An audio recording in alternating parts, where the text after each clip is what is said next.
Nothing like having trouble with tuning in front of 500 of your closest friends. Oh, we're getting in there now. Well, I got this little thing. Years ago, about 11 years ago, I got a phone call from a friend. He said to me, Robert, would you like to do a tour of Ireland? I said, yes, I would like to go to Ireland and play concerts for people. That sounds good. He said, well, here's the deal. We're going to do a bicycle tour of the UK and Ireland. And I got it set up for this guy. You could come and be the opening act, if you'd like to come. I said, of course I would like to come. I had no faith whatsoever that this person could book a tour and that we would be able to get to the gigs by bicycle. I had no faith, but I wanted to go. So I said, yes, I'd be happy to go. And I bought a ticket. And as I suspected, the tour fell apart, but I had the ticket. And because somebody owed somebody a favor, I actually had a few gigs set up for me. But because I booked a ticket for 5 weeks over and I only had a few gigs booked for me, I had a little bit of time to kill. So I used whatever contacts I had, and I was hopeful.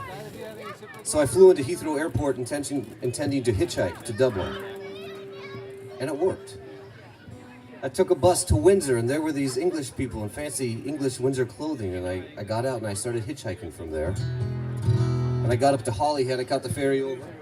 Last ferry from Holyhead over to Dublin, caught the last city bus out to the friend of a friend's house who was not expecting me, but she kindly got up, she shared the bed with her sister, and I got her bed, so I was taken care of so kindly my very first night in Ireland after naively thinking I could hitchhike from Heathrow Airport in England to Dublin, and I got away with it.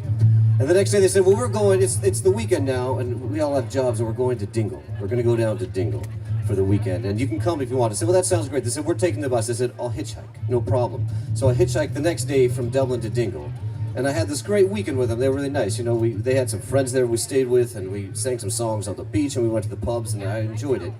And then they had to go home, and I thought, well, you know, I'll just be able to sort of stay on where we've been staying at their friend's house. But it became very clear that was not going to be all right. So I said, I'll stay anyways. I'll just meet somebody. Well, it didn't work, you know. I just didn't work. I slept on the beach, and I woke up very, very early in the morning because the sun gets up very early in the morning on the most western part of Ireland in Dingle. And so it was about 5 in the morning, and I walked around for 1, 2, 3, 4 hours. Dingle doesn't wake up till about 9:30 in the morning, so I had a long time to walk around a small town. And I said, well, I'll hitchhike out of here. This isn't really working. So I hitchhiked out of there, got about 5 miles, and sat there for 2 hours and said, well, it's getting dark. I got to go back in. I went back in, and that's when the fun began.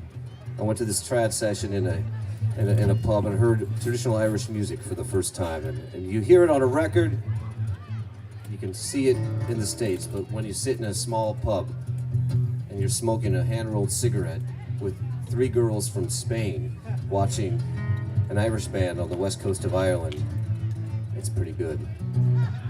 It's pretty good. So I stayed there a week. And then I hitchhiked all the way up to Belfast, which is not that far in an American state in terms, but it's quite a distance, and played my first gig, proper gig in Ireland, and I met people I've been friends with for a very long time. It was a magical week. And the next time I went back to Ireland, I said I must go back to Dingle. So I went there. I had 2 days off on the tour. I said, if you're in Ireland, you gotta go to Dingle. So I went there. And nothing, dud. It was a dud. I hitchhiked out, but on the way hitchhiking out, I got picked up by a harpist who ran a music venue. He said, hey, here's my card. Next time you're in Dingle, I'll set up a gig for you. And he left me on top of the mountain pass, and I got down to the next town, again, stuck, nowhere. I said, well, I got to go back in to Dingle. It worked last time. Maybe I'll go back in. So I stuck out the thumb, and some people picked me up. I said, you wouldn't believe this. A couple of years ago, I was here. I heard some music. It was so good, and I wanted to come back. I'm looking for this guitar player, Tony Byrne. He blew my mind. He played such great guitar. They said, that's our son. We're going to see him play right now. They took me in. I went to the trad session. They put me up for the night. You got to make friends wherever you go. I've been going to Ireland for over 10 years now, and in the spring, I have now gone into the tourism business. You got to make a buck. You know, you got to make a buck. I mean, you play the Old Town Cafe, that covers one meal, you know, but that, you know, you have to move forward from there, some planning. I'm getting deeper into my 30s with every moment here, so if you would like to see Ireland, I'm going, and I'm taking 20 people who would like to come with me, and we are going to listen to great Irish music every night, and that's in early May, so talk with me about that later. And meanwhile, I'm going to sing a song about my favorite magical town in Ireland called Dingle. I know no road finer than Dingle to Tralee. Claire by my side, my hands upon her knee. She was halfway sleeping, we barely talked at all. Just like Alberta, the weather's good there in the fall.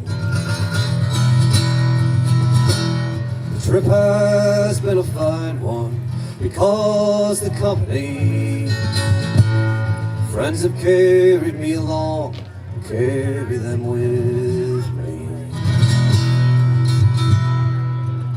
A cottage in the Burren, an old friend took us in. Dinner was laid out, a bed we could crawl in. We slipped out of Galway, the gig, it was a bust. I don't do what I need, I do what I must. The trip has been a fine one because the company friends have carried me along, I carry them with me. She sang Coyote, I sang Oh My Shining Star. One Mitchell, then another, the songs filled up that car. She took me to see her granny, biscuits and tea. My grandmother is dead, that meant a lot to me. I know no road finer than Dingle to Tralee. Claire by my side, my hand